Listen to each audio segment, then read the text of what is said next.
So as you come up to leave another one with us, we just want to give you a warm welcome.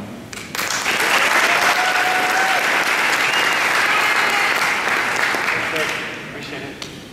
It's not my surfboard. I want to thank Dan and Alan for bringing me out here, and really just for all the relationships and the time that so many of you have spent with me and invested in me, and really just seeing Chico and UCLA being represented here, and people still stepping out in faith, and being able to just see God at work still is really powerful for me. And if you're still wondering where Keynote is or where I've been, it was Indianapolis, so even being able to come out here to Southern California and spend some time is what I want to talk about today was social media and MPD, and really not about the social part or the media, but really about the connections. And really my thought is, what it's really about in ministry partner development is bringing, and building meaningful connections that lead to generous and happy partners. And when I think about just all the cool ways God's worked in my life raising money has been when people have been more than generous, or when I've connected with something or someone that they really care about, and as a result they've responded in a supernatural way. And I really think the amazing part of all of our lives and our part of being on staff and raising money is just really seeing God meet us there and seeing the power of generosity demonstrated day to day. Raise more money using social media, not necessarily how to spend more time on social media or make you feel even more overwhelmed than you probably are about connecting with your partner. I want to share just my NPD journey with you. So maybe you have a similar curve or a different curve, but I think all of us experienced something like this, where when we were new staff raising support, obviously starting at the bottom and then making that long, arduous climb up to supported staff, or fully funded or almost fully funded, or renegotiated what fully funded looks like, and able to report. So whatever that was, that's what that was our first phase. And then when we reported at UCLA, we saw a little bit of a decline.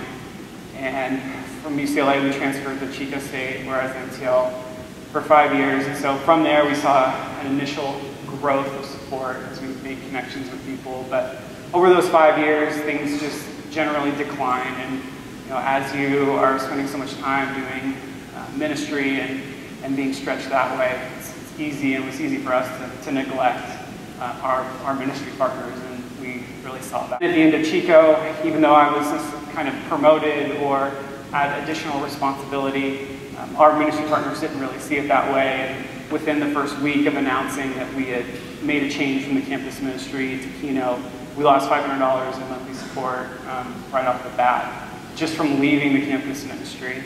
And then within a month, we had lost another 500 from people, again, who loved the campus ministry and didn't really understand what Keynote was, and didn't really understand why we were leaving. So that's where that trough happens right there. And that was right at the time when we had moved from Chico actually to Ohio before we moved down to Keynote, knowing that as we were looking for houses. So we just relocated our family, spent 5 years in a place that we loved, and saw ministry grow and thrive, and then we saw our support dramatically decrease. That was kind of a pit of despair for sure, especially it's pretty close to where that new staff raising support line was too, so that really scared me. But what was really neat about that process is that God was really faithful, and He used that time to help me rethink what it meant to connect with my ministry partners, to fundraise, to communicate with them. And so we had a lot of free time on our hands from the support raising,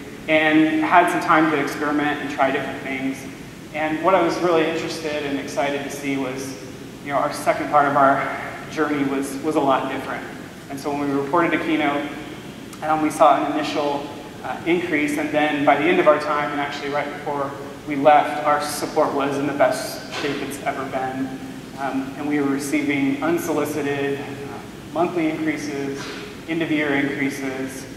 We had a partner give twice in 1 month, both without asking, both for over $1,000, and we didn't really understand what was happening. We were excited, obviously, we'll definitely take their money. And in our staff account, but it was a little bit confusing. But as I thought about this time, and it really was a result of doing things differently, really thinking about a new way to connect with our partners. And what I noticed, and the theme of this talk, much more than social media, is that the more donor-centric or partner-centric my communications became, the more money I raised. And it was definitely a formula. The more I talked about and connected with what they were interested in, the more I tailored my communications to their preferences, the more money they gave, because they felt more connected to us, and the better relationships too were part of that. We got to know our donors, our partners a lot better. And I'll use those interchangeably. I know Ellis loves partners, and please don't shoot me if I say donors, but I think a big part of it too is that really realizing that they're giving money, and when they give money, there's an expectation there too. And a lot of times I overestimated that, or thought that that was given a right to me. Second point too is just that sending more communications, even if it's social, even if it's social media, will not significantly impact your ministry partner development efforts. And so, as I talk to a lot of staff in the campus ministry, Athletes in Action, Here's Life, Jesus Film, it's true everywhere that adding more communications or adding more social media activity doesn't equal more money. And that's, I know for staff, the biggest challenge they face when they're raising support is time. So doing more things is not going to help. And what I found was that I continued to go on that line of decline until I started doing things a lot different. What I want to advocate for today is a donor or partner-focused communication strategy. One from separate to connected, so where email looks similar to your direct mail or your prayer letters, where you're saying the same things, where a partner would be able to kind of put, if they could put in front of them all the different communications they receive from you, that they would sound and be connected, that they would all come together and tell a bigger story. They would understand that who you are is one person rather than, you're really serious in your prayer letters and then you're really fun on your newsletters, or maybe you say the same thing in all of your different communications, which isn't super helpful or helps people connect with you. From somewhere to anywhere, so again, getting out of what you prefer or what you think they prefer to really understanding and getting them information anywhere they want, in the places that they want. So not, again, abandoning paper or direct mail and switching over to only Facebook, or only doing email or only doing this, but really understanding that donors have different preferences now, and that you have to understand those and be able to tailor and connect those messages to where they are. And a lot of that's obviously mobile tablets now. From channel specific to channel agnostic, and that's the same thing. When I talk about channels, that's just the different ways that you would send them communications, so email, prayer letter, phone, text messaging, those are different channels. So for, again, getting out of this one mode, or I only send this, to what do they need to receive in order to feel more connected to me? And what do I need to share with them that will encourage them and motivate them to continue giving? From I to you, I subscribe to a lot of people's email newsletters on purpose, and what I notice that everyone does is talk about themselves. Like, I went here, I did this, I did this, I did this, I did this. And most conversations that you have with people you care about don't use the word I all the time. It's really about understanding them and talking about what they're interested in. So even shifting that from you instead of I, starting communications with them and what they like, and from their point of view rather than yours. So it's really not saying something different, it's just saying something in a different way. And that was a significant shift that we saw, that dramatically increased the amount of money people gave to us. From scarcity to abundance, so really moving from that place of we need to really thinking about them as also investors. And just as a person would approach an investor asking for money to help them with something that can grow, people want to invest in things that grow. They want to give to things that grow. And so if all of your communications, even though they're valid needs, come across as, I need this to kind of keep going, rather than can you invest in me to do X or build this or grow this, over time people are going to fatigue from giving to you. And again, there's so many options these days so many people raising money. So many, like my son is raising money, 6 years old, for a project at school, or teachers are raising money. Everybody and their mom is raising money. So if you're not going to communicate with them and you're going to fatigue them, they can just go to literally a million different other places. Your ministry partners' preferences has changed, right? So it's my favorite picture ever. The way they send and receive information has completely changed. So I love this. This guy's on his, smartphone, or I don't know, BlackBerry or Nokia something. Can't be an iPhone. And he's out there, riding his bike. And what I love about this, or what I'd love to ask you to think about, is what are the things he could be doing if he had today's smartphone? So he could be checking his email. He could be sending a text message. He could be watching a YouTube video. He could be watching Netflix. He could be watching a movie. He could be watching HBO Go. He could be checking Facebook. He could be using a map to navigate to a restaurant. There's about a million things he could be doing right there. And he could also shift between those whenever he wanted. Just think about your partners and how they're checking their information now, and how often maybe some of them are checking it. I mean, I wake up in the morning and I check my phone right away. I check it all day long. I don't really think about it as on or off. And that's not really a young person thing too. That's more of a people that are connected. If they have multiple devices that can connect to the internet or a network, most likely as they use them more, they're going to check them more. So that's a big part. And then certainly, again, the tools that people use to communicate and connect have evolved. So it's not just about a smartphone. It's a device that lets you communicate with anybody, anywhere, whenever you want, and get the information you need at a moment's notice. Social media makes people happy. And this is slightly cheesy, but I still like it. Is this acronym for social is sincere, open, collaborative, interested, authentic, and likable. And if you were to add up again, I think about all your communications, and someone were to read through them all in one sitting, how would they describe them? Would your partners say that? Would they say that you're sincere and open, interested in them, authentic, likable? I think most communications I read are most of those except interested. We are very interested in ourselves and the organization and talking about that, and not as much interested in talking about how what we do affects and impacts the donors' money or time. I just sent out like a brief survey to, it was about 13 staff from this region and a few friends from other regions, and the two most commonly responses were lack of time and a desire to call ministry partners more frequently. And so, again, the communications you use should multiply. The time that you spend, the tools that you use, it should multiply your time. It should distract it. And I know there's just a general burden of having to do communication and even think about digital, but I think you can develop a strategy that's integrated. This was just like a word cloud that I put all the responses into, and some of the three bigger ones were one time, which is the amount of average time people communicate, or frequency that they communicate with their partners once a month.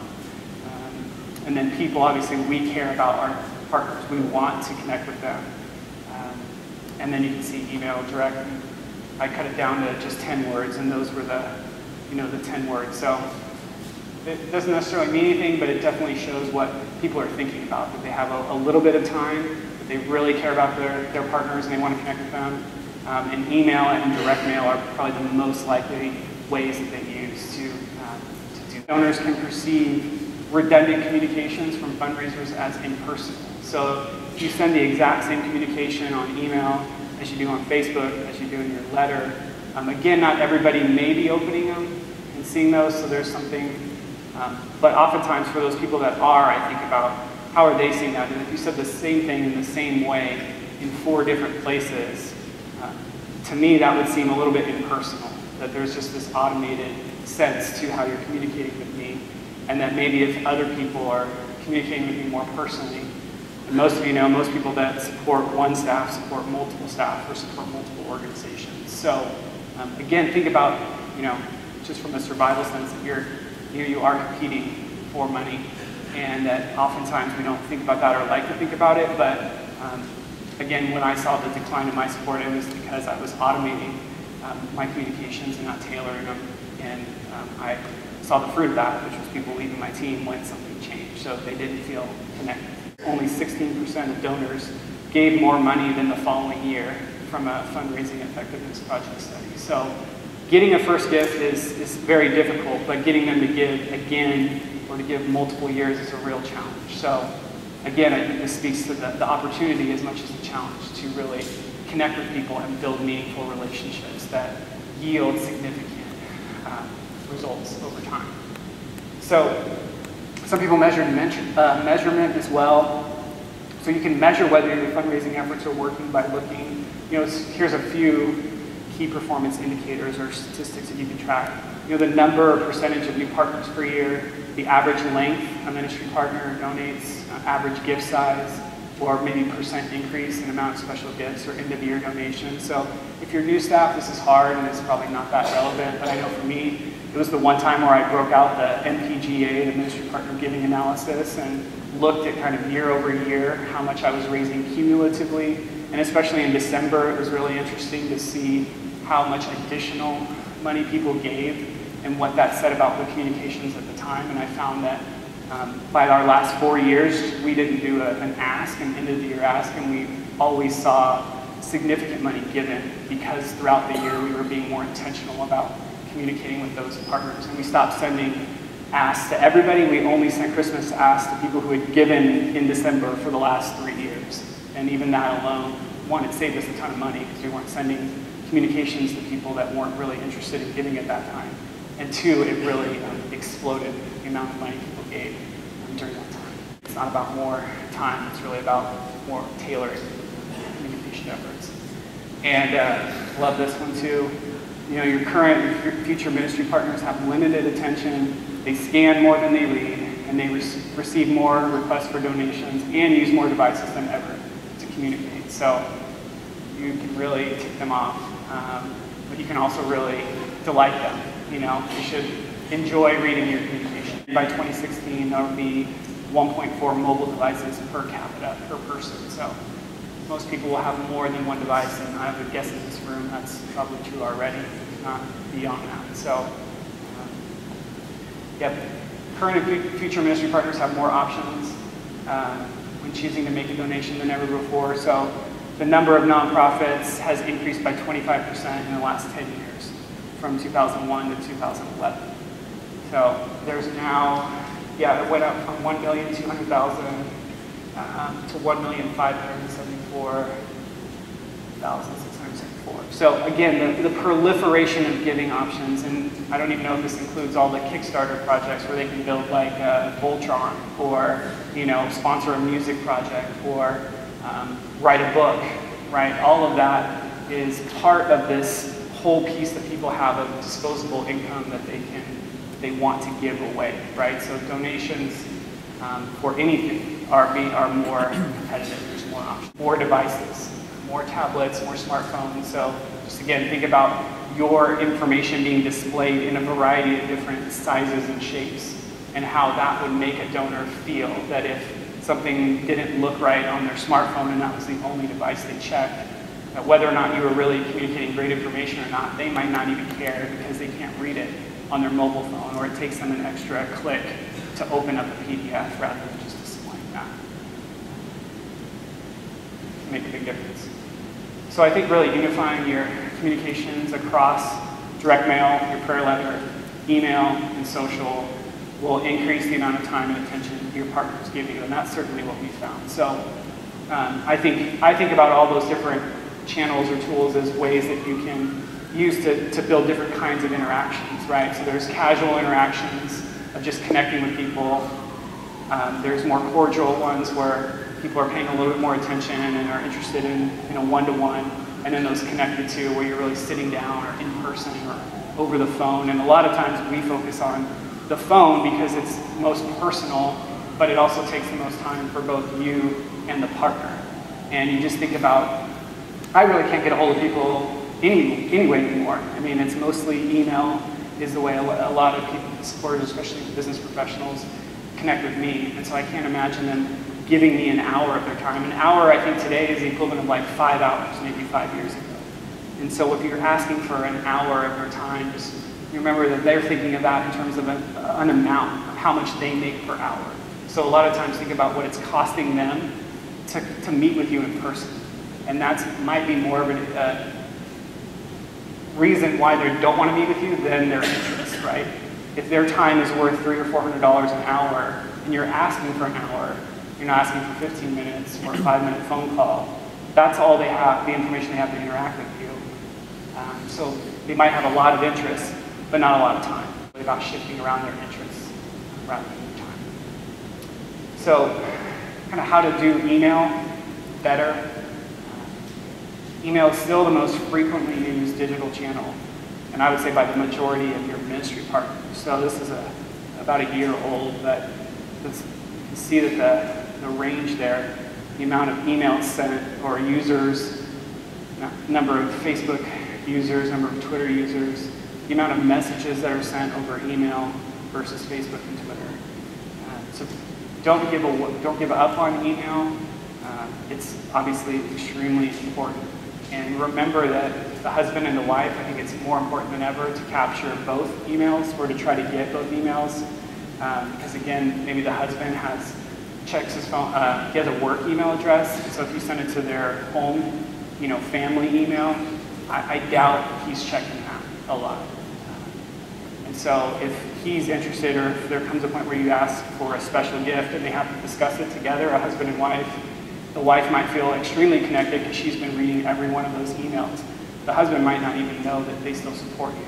So if you can connect and engage both of them, especially relevantly, especially on mobile, again, significant opportunities to raise more money. Mobile optimized email communications, again, dramatically increase ministry partner engagement. So this was one, I saved this from a ministry partner who emailed me a few months ago. He said, sorry for the late delay in getting back with you. Work's been crazy with year-end stuff, and your email kept getting buried in the 300 plus emails I have. So again, their lack of response doesn't always signal a lack of interest, especially in today's over-communicated, over-messaged landscape. So it's really about figuring out where they pay attention and when they pay attention, and understanding, again, how to tailor. They have 300 emails in their inbox, and 200 of those are from work that need to be responded to. I mean, you're not even at the bottom of the pile. You're not in the pile yet. So don't give up on them, obviously, and don't think that they don't care based on their lack of response. And I think this was really interesting. For the first time ever, more emails are opened on mobile phones than on desktops and laptops. So that's finally happened, and obviously that's not going away. So how to increase the number of people who open, read, and respond to your email. Compose an email for the size of a smartphone screen. And that's just the best way to do it. If you have a limited amount of time, write only enough information to fit on a smartphone. And then email that to yourself first, and check it on your smartphone and see how it looks. Because oftentimes I notice staff write really long titles that are really cute, but are really long, and then they run off the subject line.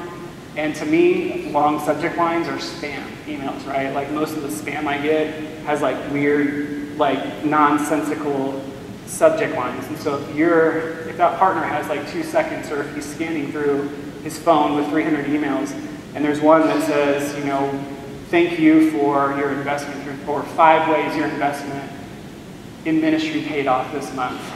Or it's like, God's so great, I reached 5 people for Christ, and then I met at Irvine. There's a lot of information, and if someone's scanning, they're not going to, the chances of them slowing down to click on that versus something very understandable and succinct is very, I would say get rid of your PDFs. I mean, just blow them up. No one wants a PDF. No one wants to download your PDF. No one wants to print it out. Maybe the sweet old lady that's like 85 still likes it, but PDFs are not the best way to communicate with your ministry partners. The formatting is really small, so again, open up a PDF on your phone, and what I always have to do is like 2 or 3 pinches or swipes to like read it, right? Like open it up, have to swipe it in, like come in like this, and like stare at it, and then zoom out to see the picture, and then zoom back in. That's a lot of time, honestly. And again, you're wasting their time by doing that, making it harder for them. Big text, maybe 18-point text with one picture, like 4 sentences. Send that out 3 or 4 times a month. Watch the money. Right? Segment your emails into groups. Right? Again, this is more time on the front end, but this pays off a ton.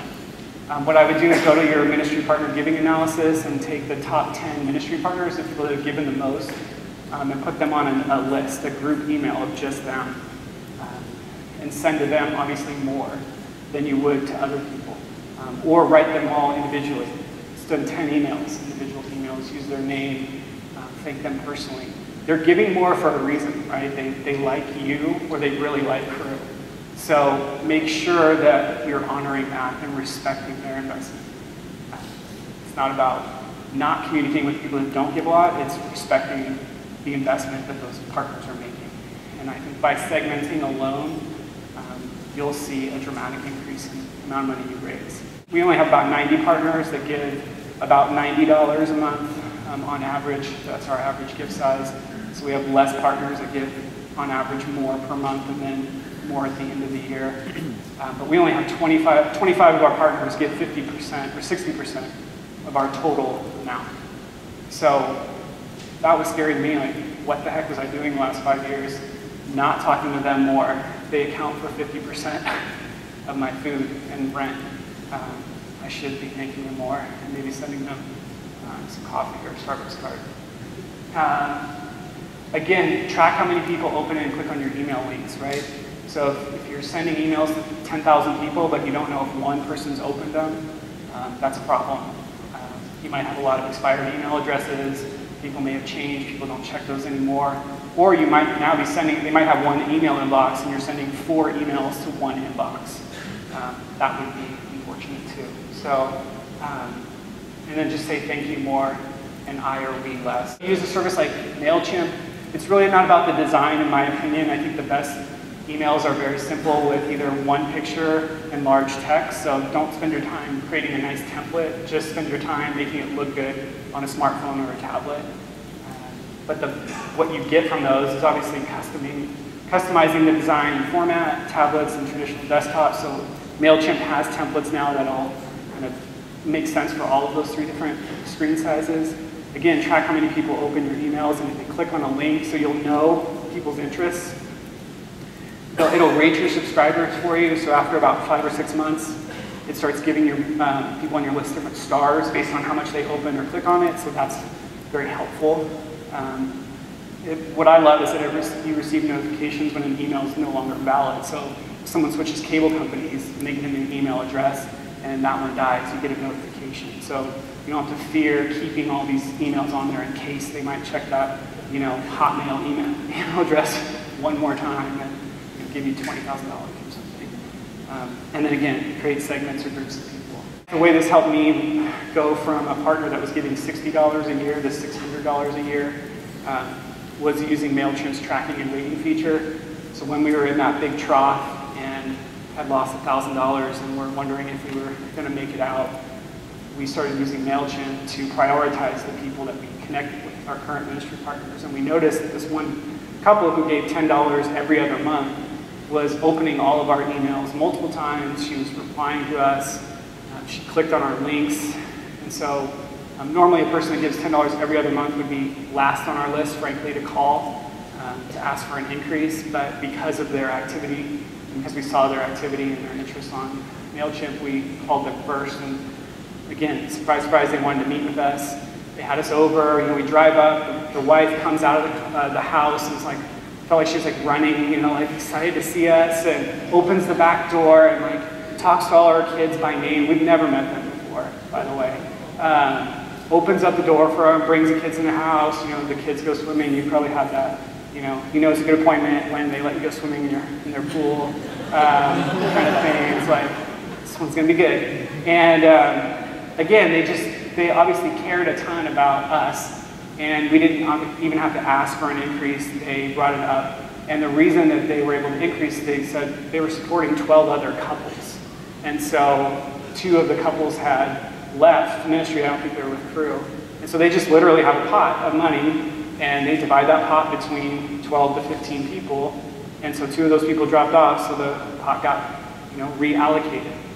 So again, if we were to think only based on what they were giving currently and assume that they weren't interested or had the means, we would have been sorely mistaken in communicating with them. And in fact, they're probably one of the most generous supporters we have. Make sure you provide content that complements direct mail or your prayer letter. So don't think of sending the same thing. If you write something really about your ministry in paper, write something about yourselves on email. Just vary the content, or maybe continue the story, or acknowledge that you're talking about something different in your email.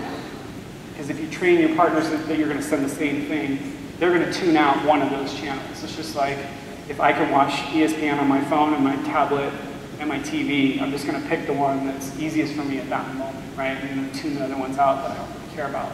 And since my kids watch Disney all the time, and I never get to use the real TV, it's usually my smartphone or my tablet. Get rid of your PDFs. Again, put some links in your emails just to obviously provide opportunities. I mean, if you have kids, or you know people who have kids, we go to like our kids' games all the time, and we're sitting around and all the parents are on their phones. They have lots, so people have limited attention. Sometimes they have long periods of extended time where they're just sitting around on their phone. So if they have that time, give them something to do, a link or something like that. Give them ways to continue to find out more about you or your ministry if they want. So donation size would be the first list that I would create if I don't have one. Location, so we have partners from Ohio and California, and then it's all spread out from there. Everyone in Ohio loves Ohio State Buckeyes, and so again, there's just different things, or the colors, right? The email to Ohio could have red in it, because that's what Ohio State's colors is. Little things like that if you wanted to significantly tailor your communications to people.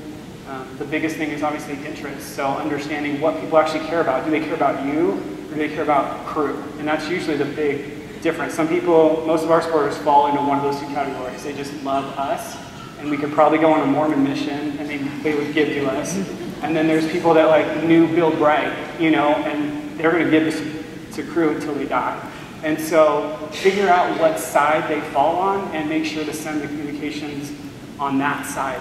People love our family, so you better believe we've got tons of pictures of our kids in almost every communication we send, because that's overwhelmingly what people want to receive from us. They're actually not that interested in crew, if I can say that out loud, and I just did. So Facebook, I think what it does is offer the ability to regularly interact with your partners, rather than regularly tell them about what you're doing around their interests while they're using their smartphone or tablet. So I think this was recent. They revealed a new design for the newsfeed that includes larger visuals, more opportunities to drill down to specific types of content, and a user interface that's more consistent with Facebook's mobile design. So just all that to say is it's mobile and it's visual. So pictures, tablets, devices are the things that are most interesting, and you know that, because that's probably how you engage with Facebook. Beware of using pages as the primary means of communicating with your partners on Facebook. These are just facts, that 90% of fans who like a page never return to that page. So you send them an email and say, we just started a Facebook page, go like it. They really like you, so they'll go like it. 9 out of 10 of those people will never go back to that page. They'll only see or interact with that page if that information is displayed on their newsfeed.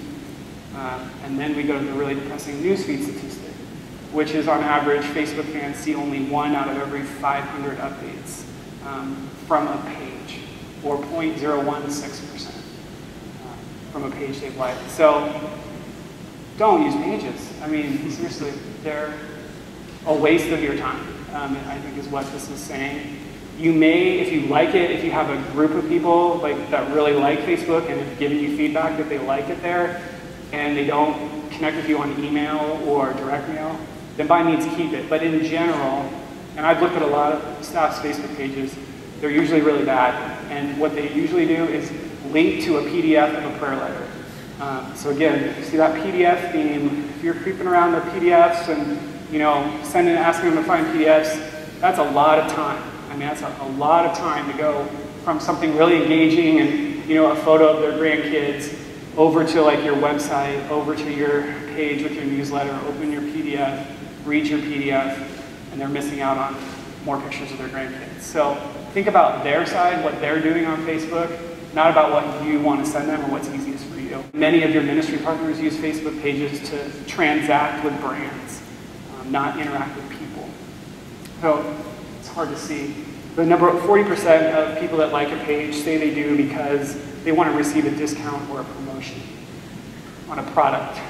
So again, if the majority, this is just, might not be true of your partner, but if most people are liking a page to get a coupon, and then you ask them to like their page, their mind is thinking about a brand and a promotional product in general. So right there too, you're kind of missing the way that they want to interact with information on Facebook, if that makes sense. So just like you could go to a grocery store and share your faith and see someone come to Christ, you have a much better chance of seeing someone come to Christ in, you know, Campus Crusade meeting. So same principle there. Be careful of what they're receiving and how they like to use these certain places. The best thing to do, I found, is to create a list of your ministry partners to understand and interact around their interests. So the way you do that is go to facebook.com/bookmarks/lists. Select create list, name the list, and then you add all your ministry partners to that list. And then when you go to Facebook, you can just check that list. And I think what's really cool is that by only looking at your ministry partners, one, you're saving time. So what if I go into Facebook, God knows where I'll be in 5 minutes. You know, it's like I'm all over the place. Like things are so easy to distract me. But if you just look at a list, you only see updates from them. And you can find out things that, again, connect on their interests. So this is one of our partners. Never knew that she liked, one, golf, and two, Adam from New Zealand. So little things like that. One, you can like that, and I think that's really powerful to just say, wow, Brian and Aubrey are interested in what I share. That alone is really powerful. But two, some of this information can be really helpful. So this same couple were our largest donors for 5 years, and they would give quarterly, but the quarterly part was always within like 3 to 4 weeks on either side. And so the gifts always came, but they were either really early or extremely late. We couldn't figure out why, because they always gave, and they gave and gave and gave for years and years and years. Added her on Facebook, created a list. Every week they're in a different country. So this week they're traveling to Italy, next week they're in England, next week they're here, next week they're traveling out. So it just turned out that they were traveling all the time, and that was why their gifts came in at different periods, not because they didn't want to give to us. And so when their quarterly time came up, I would check Facebook to find out if they were home or if they were on vacation, and if there was nothing going on, no pictures, that's when the letter would come. And again, the gift came back right away. The updates that you gain, that gain the most likes, comments, and shares combine an interesting photo with text that invites activity. So this is a post from Tom's, the new sunglasses that connect with charity water. So short text, big picture, a lot of white space. Again, a lot of pictures I see that crew staff take are really far away and they're dark. Like it's like a night meeting and there's a bunch of blurred faces. That's not super helpful for a ministry partner to understand what's happening. So if you can find a picture that other person has shared and use that, it's bright. 49% of mid-level and major donors will always visit a nonprofit's website before making a gift, a first-time gift or donation. So half of the people that you ask are probably going to their smartphone or their screen when they get home and looking you up, either on Google or with the website you provided. So just think about if they hear about you or if a friend talks to them and they go to their phone, if they were just asked for money and they text a friend that gives and that friend says, yeah, they like them, the next step is probably they would Google you on their smartphone. So what comes up when people Google your name on a smartphone would be something you'd probably be really interested in and checking out here. So you can fix that too, right? So again, the traditional decision-making process is people get a stimulus or something that piques their interest. They meet in person and then they buy that product and take it home and use it. What Google saying, this is from Google's research, is that now when someone gets asked or there's a stimulus, they go to their friends and they go to their screens, their phones, to find out what that person is, and then they go to meet with that person, to buy, or, and then they take it home. So there's a whole new step in that process that, again, you need to have content around, right? Something there for people to see. And the number of sources people will use to make a decision are dramatically increasing. So it's hard to read, but search online with the search engine, talk with friends and family about the product, comparison shop your products. So this is for consumer products, but just think about that. Well, now if you ask me to give, it's like, well, so 5 other people asked me to give, so now I'm being compared with that. And let me go to Charity Water's website. Wow, Charity Water's website really looks good. When we go to Brian Aubre's website, their website looks really bad. Okay, Charity Water's ahead of me right now. And then, right, so just remember that when you ask for money, you might set off a response for those donors to compare you to other options that they have for giving. Read product reviews, so that a lot of our potential partners go to crew.org and look at that. Read comments. So again, a lot of Google searching, a lot of comments, things that are beyond maybe your control. Websites that use multimedia and have plenty of white space and automatically change to format to smartphones, tablets, and traditional screens. Again, ensure a positive experience. So if your website doesn't change based on the device that it's using, there's tons of free WordPress themes, and most of you are using WordPress. Most websites now have a component built into that will do it, but 2 ways to do it. You can go to Google if you want to change it, type in free Tumblr-style WordPress themes, and it'll give you a long list of links of free ways to change your website. I just made a link for you if you want to go to that one that has 18 free themes that will automatically change. So bit.ly/free mobile themes. Donors ultimately give to people, not organizations. This is Crew's research, not mine. While donors need to be personally aligned with the organization they back, ultimately and whenever possible, donors give to people. And supporting an individual brings to life the organization's mission and personalizes the impact that donors are making in a way that giving to a faceless organization does not. So this can only be done when it's relational. So again, just rethink what you think of relational, what's personal, based again on their time, attention, devices, and over-messagedness that they're giving. Talk about what you're doing and how Crew helps you with that, not about Crew, and then what you're doing with it. Cards Against Humanity. It's designed by 2 random people. It's a party game that's just awful. It says the description was a free party game for horrible people. It raised $15,000 from 758 people, $11,000 over their goal in a matter of weeks. And then it went on, they turned it into a product, and they sold 100,000 copies of it on Amazon. So again, people are giving to people, right? You could say the instant response would be, wow, Crew's so much better, or what I do is so much better. But maybe you're not as personal. And they know these guys, and they think it's cool that they're trying to build something. Again, the motivation for why people give is oftentimes connected with that person, much more than the organization. Crowdfunding campaign works best for short-term trips and projects that are aimed at acquiring a first gift. So don't think of a crowdfunding effort to get 10 people to give you $100 a month. Think of a crowdfunding campaign that would get 10 people to give $10 once, and then develop a communication strategy to get those people to give either one more time or to start giving monthly.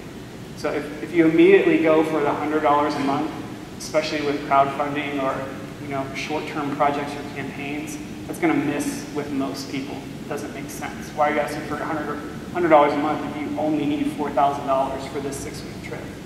And then the outcomes are messed up too, right? Why would I give you $1,200 a month for this short-term project that doesn't seem to match what you're doing there, right? So there's a lot of different messages that are being sent in that. So if you do use one, and I'm not saying whether you should or not, but think of it as a way to get the first gift from someone and then cultivate that relationship to a point where they would actually want to give either annually or monthly. Donors are more passionate than we expected. This was an independent company that did the interviews, And I like to think about Charity Water's Donate Their Birthday campaign and how passionate people are about giving away their birthday party resources or money, or raising money for Charity Water instead of getting birthday presents. And I think that same motivation is true of our partners. They're extremely passionate, but oftentimes we're not connecting with that passion. We're making them feel bad, or like we're not communicating how their money will help grow something that they're interested in. Just 3 examples of ways to just change it around donors or partners. So instead of saying, I led Jenny to Christ yesterday, you could say, your investment in our ministry allowed me to lead Jenny to Christ yesterday. Another one, please pray for me as I'm speaking to 500 college students tomorrow. To change that to be, you can make a difference in the lives of 500 college students tomorrow. Please pray tomorrow at 12 p.m. that I can share the gospel. I'm going on a 6-week summer project to serve college students from around the country. Your generous prayer and financial support will allow me to mentor college students during a short-term trip this summer. If more and more of your donors don't understand Crew, or if you have a large majority that just like you, they're not going to understand all the language. So summer projects doesn't make a whole lot of sense to a lot of people. Short-term trips does. They understand that. Again, discipleship, if you have a lot of younger people, that might not be a word they're familiar with. Mentoring it. So little things like that, if you change it around your communications, will make a big difference, because they don't have to spend so much mental energy figuring out what you're saying, especially if they only have a few minutes to think about it. Every communication follows that sort of trend, is talking about how great they are as people, and then what their investment is doing, and then thanking them. And so I just did this here. I just gave to a group called WOTC, and they fund medical treatments for people overseas that can't afford one. And on their email line, for the donation, it said, receipt for your donation to Saran. That's a person's name. And then when I gave to the LA mission, it says, one-time online donation submission. So just think about that as like, I got super excited. I finally gave money, and then LA Mission writes back, one time, like a robot, like confirming that I had like sent in money that they think I owed them anyways, right? I don't think WOTC's is perfect, but I think WOTC's is better. Your donation to Saran, it's a name, and they acknowledge that I'm a person and not an ATM. Another group I really like called Peace Love, and one of their phrases is create peace of mind. And then ASPCA, which is the most, makes you feel the worst about giving and animal cruelty, says horses are not for food, save them for slaughter. Super motivating, reason right there. It's horrible. I mean, again, if you have Charity Water, and you have Tom's, and you have all of these different options, and you have all of your friends that are raising money for something, why would you give to a place that makes you feel so horrible? Journey, and realizing, again, what this is really a part of understanding better what I was doing wrong and how I fixed it, and I think really being excited about, obviously, that second phase. And I really think it's about just moving to a donor-focused or partner-focused communication strategy that's integrated, that's mobile, that connects with them wherever they are, that talks about them, and that really talks about abundance, not scarcity, rather than what you need, what they could do, or what you want to do.